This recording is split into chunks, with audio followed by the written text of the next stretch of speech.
छत्तीसगढ़ की सियासत का सबसे धमाकेदार इंटरव्यू। इस प्रकार से 15 साल सत्ता में रही बीजेपी और 2018 में 15 सीटों पर सिमट गई है। 15 साल के कार्यकाल को और अभी के 5 साल के कार्यकाल को आप किस प्रकार से देखते हैं? अब हमको कुछ कहने की जरूरत नहीं है।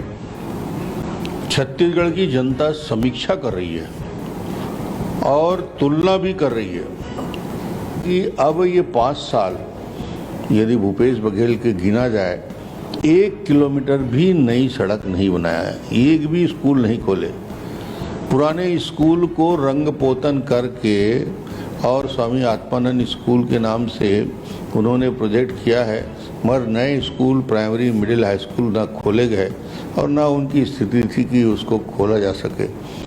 क्या विधानसभा चुनाव में रमन सिंह ही होंगे बीजेपी का चेहरा? ये तो क्या मैं आने वाले मुख्यमंत्री के रूप में मैं आपसे बात कर रहा हूँ क्या? एमपी की तरह क्या छत्तीसगढ़ में भी बीजेपी देगी सांसदों को टिकट? इसमें सबसे ज्यादा सांसदों को, केंद्रीय मंत्रियों को टिकट दी गई है। क्या लग रहा है आपको कि छत्तीसगढ़ भी सांसदों को टिकट दी जाएगी? चुनाव लड़ेंगे और क्या क्या होगा, कौन कौन चुनाव लड़ेंगे। जारी हुई थी उनमें ज़्यादातर नए चेहरे हैं। एक दूसरी लिस्ट में क्या ऐसा लग रहा है, जो हलचल भी, चर्चाएं भी हो रही हैं कि जो सिटिंग विधायक हैं उनको भी टिकट दी नहीं गई, मंत्रियों को भी टिकट नहीं दी गई, तो क्या नए चेहरे पूरे आएंगे क्या? केजरीवाल का छत्तीसगढ़ में कोई ऐसा वजूद नहीं है जो डैमेजिंग हो बीजेपी के लिए या कांग्रेस के। लड़ रहे हैं, तीसरी शक्ति के रूप में ताकत लगा रहे हैं, मगर मुझे नहीं लगता कि ये लड़ाई जो होने वाली है 2023 की, कांग्रेस और बीजेपी की भी सीधी लड़ाई है। छत्तीसगढ़ में चुनावी सरगर्मियां जोरों पर हैं और जिस प्रकार से छत्तीसगढ़ में लगातार केंद्रीय नेताओं का दौरा लगातार जारी है। अगर बात करें बीजेपी की या कांग्रेस की, लगातार दोनों ही के जो केंद्रीय नेता लगातार छत्तीसगढ़ में दौरा हो रहा है। इसी हमारे साथ में बात करने के लिए छत्तीसगढ़ में जो सियासी हलचल उठापटक जो अभी चल रही है, जिस प्रकार से चाहे टिकट की बात करें, अन्य मुद्दों की बात करें या परिवर्तन यात्रा जिस प्रकार से छत्तीसगढ़ में बीजेपी की निकल रही है, तमाम सारे मुद्दों में बात करने के लिए हमारे साथ में बीजेपी के पूर्व सीएम डॉक्टर रमन सिंह हैं, जो कि 15 साल सत्ता में रहे और साथ में इनको चावर वाले बाबा के नाम से भी इनको जाना जाता है। सर, सबसे पहले तो पंजाब केसरी में आपका स्वागत है। धन्यवाद, थैंक यू। सर, सबसे पहले मेरा सवाल यही है कि जिस प्रकार से 15 साल सत्ता में रही बीजेपी और 2018 में 15 सीटों पर सिमट गई है, 15 साल के कार्यकाल को और अभी के 5 साल के कार्यकाल को आप किस प्रकार से देखते हैं? अब हमको कुछ कहने की जरूरत नहीं है। छत्तीसगढ़ की जनता समीक्षा कर रही है और तुलना भी कर रही है। 15 साल के विकास के जो माइलस्टोन छत्तीसगढ़ ने तय किए और जो आशा और उम्मीद छत्तीसगढ़ में जगा, विकास के नई संभावनाओं के दरवाजे खुले, वो अपने आप में 15 साल स्वर्णिम काल कहा जा सकता है। जिस 15 साल में छत्तीसगढ़ में सड़कों का जाल बिछाया गया। छत्तीसगढ़ बना इसलिए था, क्षेत्रीय असंतुलन का शिकार था और इसलिए छत्तीसगढ़ को बनाना था कि छत्तीसगढ़ उपेक्षित रहा। और उस पीड़ा को दूर करने के लिए जब अटल जी ने नया राज्य का निर्माण किया तो लोगों को उम्मीद भाजपा के साथ ही थी, इसलिए लगातार अवसर भी मिला। और ये 15 साल में वो चाहे सड़कों का जाल बिछाने का काम हो, 30,000 किलोमीटर सड़कों का जाल बिछाने का काम हो, school, primary school, middle school, high school, महाविद्यालय, करीब करीब 28,000 प्राथमिक, मिडिल और हाई स्कूल खोले गए। 212 कॉलेज थे, बढ़ा के 484 हो गए। छत्तीसगढ़ में जो इंफ्रास्ट्रक्चर सड़कों के साथ साथ पावर का था, सबसे पुअर था। तो बिजली की कनेक्टिविटी हमने दिया, 5,000 मेगावाट से बढ़ा के 22,000 मेगावाट का प्रोडक्शन स्टार्ट हुआ छत्तीसगढ़ में। छत्तीसगढ़ तेजी के साथ आगे बढ़े शिक्षा के क्षेत्र में। बस्तर और सरगुजा में मेडिकल कॉलेज, इंजीनियरिंग कॉलेज की स्थापना हुई। प्रयास के माध्यम से ट्राइबल बच्चों को मेडिकल और इंजीनियरिंग कॉलेज में प्रवेश के लिए निःशुल्क कोचिंग की व्यवस्था की। छूलो आसमान में बस्तर कुंड और सरगुजा में अनुसूचित जाति, जनजाति और अन्य पिछड़े वर्ग के लोगों को एक नई संभावनाओं को उदय होते हुए देखा और इसलिए छत्तीसगढ़ में 15 साल न केवल विकास के नई छलांग लगाई, बल्कि अब ये 5 साल यदि भूपेश बघेल के गिना जाए, 1 किलोमीटर भी नई सड़क नहीं बनाया है, एक भी स्कूल नहीं खोले। पुराने स्कूल को रंग पोतन करके और स्वामी आत्मानंद स्कूल के नाम से उन्होंने प्रोजेक्ट किया है, मगर नए school primary middle high school ना खोले गए और ना उनकी स्थिति थी कि उसको खोला जा सके।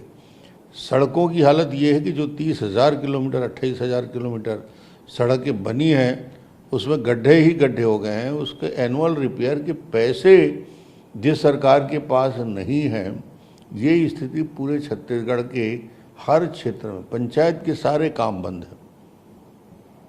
पंचायत में, पंचायती राज में जो डेवलपमेंट हुआ था 15 साल में, वो सारे काम, गांव में जो कंक्रीट का रोड बनना चाहिए था, गांव में जो सुविधा के लिए वहाँ पे मंगल भवन और दूसरे कामों का निर्माण होना चाहिए था, सारे काम बंद हैं।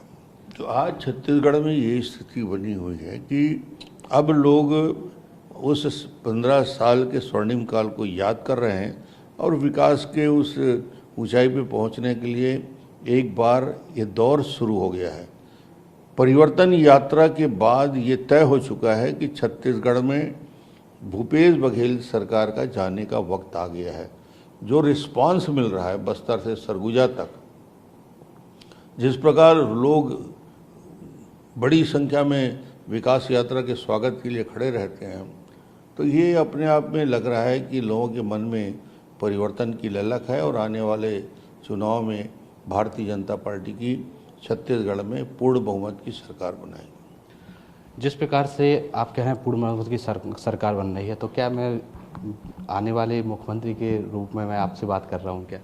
देखिए, मुख्यमंत्री का चयन भारतीय जनता पार्टी की जो परिपाटी रही है, परंपरा रही है, उसके अनुसार होता है और ये हमेशा किसी व्यक्ति को प्रोजेक्ट करके आज तक चुनाव छत्तीसगढ़ में तो नहीं लड़ा गया। मैं 3 बार मुख्यमंत्री बना, 3, 8 और 13 में, और उस समय कोई डॉक्टर रमन के नाम से फोकस करके चुनाव नहीं लड़ा। जब चुनाव हो जाता है, विधायक दल की बैठक हो जाती है और विधायक दल में प्रस्ताव हो जाते हैं, उसके बाद केंद्रीय नेतृत्व निर्णय लेता है। वही परंपरा रहेगी और किसको मुख्यमंत्री बनाना है, किसको मंत्री बनाना है, ये तो बात की बात है। अभी हमारा लक्ष्य ये है भूपेश सरकार को उखाड़ फेंकना। अभी जिस प्रकार से मध्य प्रदेश में अगर बात करें तो टिकट वितरण को लेकर दूसरी सूची जारी हो गई। वहीं अगर छत्तीसगढ़ की बात करें तो मात्र एक सूची जारी हुई है, लेकिन मध्य प्रदेश में सबसे ज़्यादा सांसदों को, केंद्रीय मंत्रियों को टिकट दी गई है। क्या लग रहा है आपको कि छत्तीसगढ़ भी सांसदों को टिकट दी जाएगी? देखिए, ये संभावनाओं को देखकर, जीत की संभावनाओं, कार्यकर्ताओं की मांग और उस क्षेत्र के भौगोलिक स्थिति को देखकर, वो चाहे हमारे वरिष्ठ सांसद हों या अन्य कार्यकर्ता हैं, उनको टिकट दी जाती है। और छत्तीसगढ़ में भी member of parliament Vijay Baghel तो चुनाव के मैदान में आ ही गए हैं, बाकी लोग भी चुनाव लड़ेंगे और क्या क्या होगा, कौन कौन चुनाव लड़ेंगे, ये निर्णय तो केंद्रीय चुनाव समिति तय करेगी। जिस प्रकार से जो पहली लिस्ट जारी हुई थी उनमें ज़्यादातर नए चेहरे हैं, दूसरी लिस्ट में क्या ऐसा लग रहा है, जो हलचल भी, चर्चाएं भी हो रही हैं कि जो सिटिंग विधायक हैं उनको भी टिकट दी नहीं गई, मंत्रियों को भी टिकट नहीं दी गई, तो क्या नए चेहरे पूरे आएंगे क्या? नहीं, भारतीय जनता पार्टी में ऐसा कोई नीतिगत फैसला नहीं है कि नए पुराने का। जीत की संभावनाओं को सर्वे के आधार पे कार्यकर्ताओं की जो साथ चर्चा बातचीत हुई है और एक एक विधानसभा में पर्यवेक्षक की रिपोर्ट के आधार पे भारतीय जनता पार्टी के चयन की प्रक्रिया होती है। जिस प्रकार से पूरे एक देश में एक डेवलपमेंट हुआ है, केंद्र में विपक्ष गठबंधन जिस प्रकार से बनाया गया है इंडिया के नाम से, देखा जाए तो अरविंद केजरीवाल जी हैं लगातार छत्तीसगढ़ में दौरा कर रहे हैं, सभाएं ले रहे हैं, तो कितना फ़र्क पड़ेगा आने वाले समय में? अगर उनका जिस प्रकार से दौरा चल रहा है तो बीजेपी को नुकसान होगा कि कांग्रेस को होगा? केजरीवाल का छत्तीसगढ़ में कोई ऐसा वजूद नहीं है जो डैमेजिंग हो बीजेपी के लिए या कांग्रेस के। लड़ रहे हैं, तीसरी शक्ति के रूप में ताकत लगा रहे हैं मगर मुझे नहीं लगता कि ये लड़ाई जो होने वाली है 2023 की, कांग्रेस और बीजेपी की बीच सीधी लड़ाई है। अगर कांग्रेस और बीजेपी की अगर बात करें तो परसेंटेज जो है 8 से 9% कांग्रेस बीजेपी का रहता है, तो इसको पाटने के लिए क्या होगा आगे? देखिए, ये तो विषय रहता है पिछले 3-4 चुनाव में, 3 में, 8 में, 13 में 1-2% का अंतर ही रहा। सिर्फ 18 में अपवाद रहा। और उसके बाद दूसरी बात और बताऊं कि वो 3 हो, 8 हो, 13 हो या 18 हो, लोकसभा के चुनाव में जैसे ही हम जाते हैं, यानी 18 का लोकसभा चुनाव में, 19 के लोकसभा चुनाव में भारतीय जनता पार्टी 15 सीट विधानसभा जीती, मगर लोकसभा में हमारा परफॉर्मेंस ज़बरदस्त रहा। 9 सीटों पे हम जीत के आए। और यदि उस आधार पे विधानसभाओं की गिनती करें तो करीब 63 से 64 विधानसभा में, लोकसभा में हम आगे थे। तो ये जनता का मूड जो है उस समय परिवर्तित हुआ था। अब तो भारतीय जनता पार्टी बहुत आगे बढ़ गई है। जिस प्रकार से आपने कहा कि अगर देखा जाए छत्तीसगढ़ में, तो जिस प्रकार से जनता है लोकसभा में जब वोट डालती है तो अलग सोचती है, और वहीं विधानसभा में अलग है। अगर 2018 में अगर बात करें तो 15 सीटों पर बीजेपी रही, लेकिन वहीं लोकसभा में इतना प्रचंड बहुमत, तो आने वाले समय में जिस प्रकार से बात चल रही है, तो अगर सरकार आती है तो कितनी सीटों पर रहेगी आपकी? भारतीय जनता पार्टी की छत्तीसगढ़ में एक बात बिल्कुल दावे के साथ मैं आज कह सकता हूं, घूमने के बाद पूरे छत्तीसगढ़ को, स्पष्ट बहुमत से छत्तीसगढ़ में भारतीय जनता पार्टी की सरकार बन रही है। संख्या के बारे में मैं कोई बहुत ज़्यादा बोलना की ज़रूरत नहीं समझता, मगर जो वातावरण बना है, सरकार बनने जा रही है।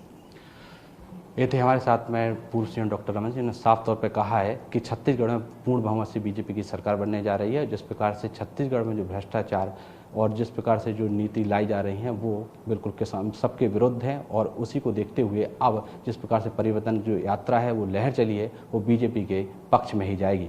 सत्येंद्र शर्मा, पंजाब केसरी टीवी, छत्तीसगढ़।